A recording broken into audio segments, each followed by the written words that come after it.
សួស្តីទាំងអស់គ្នាស្វាគមន៍មកកាន់វីដេអូចំណេះដឹងខ្លីមួយថ្ងៃនេះខ្ញុំចង់បង្ហាញពីមុខងារភាពងាយស្រួលមួយនៅលើទូរស័ព្ទដៃ model Tecno Power 5 ស៊េរីលើហ្នឹងក៏ប្រហែលជាអាចមានដែរគាត់ថាវាមានមុខងារហ្នឹងនៅលើស៊េរីណាខ្លះទេតែត្រឹម Power 2អត់មានទេ Tecno Power 2ហើយសម្រាប់ Power 5របស់ខ្ញុំមានហើយអ្នកនរគ្នាអាចចូលទៅកំណត់និងស្វែងរកមើលមុខងារនេះនៅក្នុងរបាយជូនដំណឹងទាំងអស់គ្នាឥឡូវកុំឲ្យចាំយូររកនឹងមើលថាមុខងារហ្នឹងវានៅកន្លែងណាទាំងអស់របាយជូនដំណឹងយើងមកតែឲ្យកំណត់មុខងារផ្សេងឥឡូវយើងនេះដោយសារខ្ញុំមានហើយដោយសារខ្ញុំកំណត់វាយកមកដាក់នៅខាងលើហ្នឹងបាទនេះគឺហ្នឹងមុខងារវាសម្រាប់ឲ្យ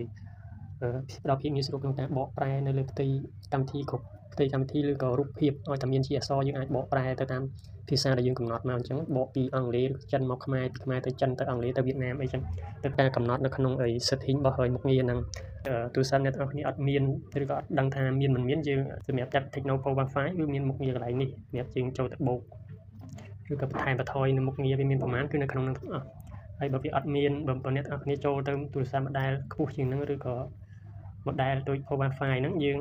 អត់ឃើញអញ្ចឹងយើងមកហៅក្នុងកន្លែងឃើញមានសញ្ញាបូកហ្នឹងហើយយើងចុចពីលើកន្លែងសញ្ញាបូកហ្នឹងមកវានឹងឡើងមកអញ្ចឹងហ្នឹងជាការស្រេចមកយើងបានកម្មវិធីហ្នឹងហើយយើងចុចលើពាក្យថារួចរាល់ហ្នឹងមកហើយហ្នឹងគឺបានកម្មវិធីហ្នឹងមកហើយចំពោះការបើកនៃមុខងារហ្នឹងវិញយើង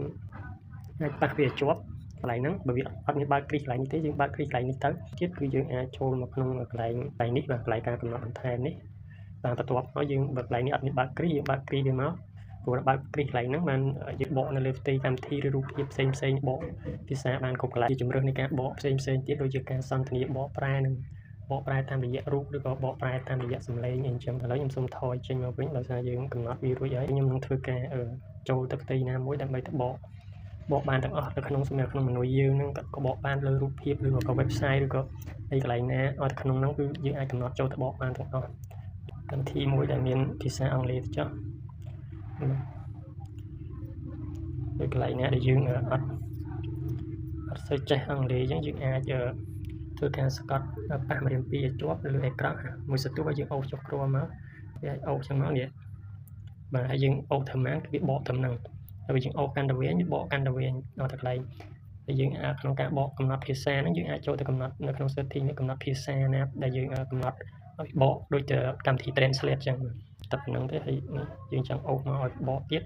គឺវាធ្វើការបកទៀតទៅតាមទំហំអីដែលយើងចង់អូសឲ្យវាបកអញ្ចឹងណាបាទហ្នឹងបាទហើយយើងចង់ឈប់យើងគាត់ប៉ះអេក្រង់មកធម្មតាមកប៉ះពីលើខុសផ្នែកដែលវាកន្លោនដែលយើងអូសបកហ្នឹងមកជាការស្រេចវីដេអូនេះមានប៉ុណ្្នឹងទេបើគិតថាវីដេអូហ្នឹងជាប្រយោជន៍មួយដ៏ល្អសម្រាប់អ្នកដែលប្រើ Tecno Power 5ឬក៏ស៊េរីលើផ្សេងពីណាសូមជួយចែករំលែកវីដេអូនេះ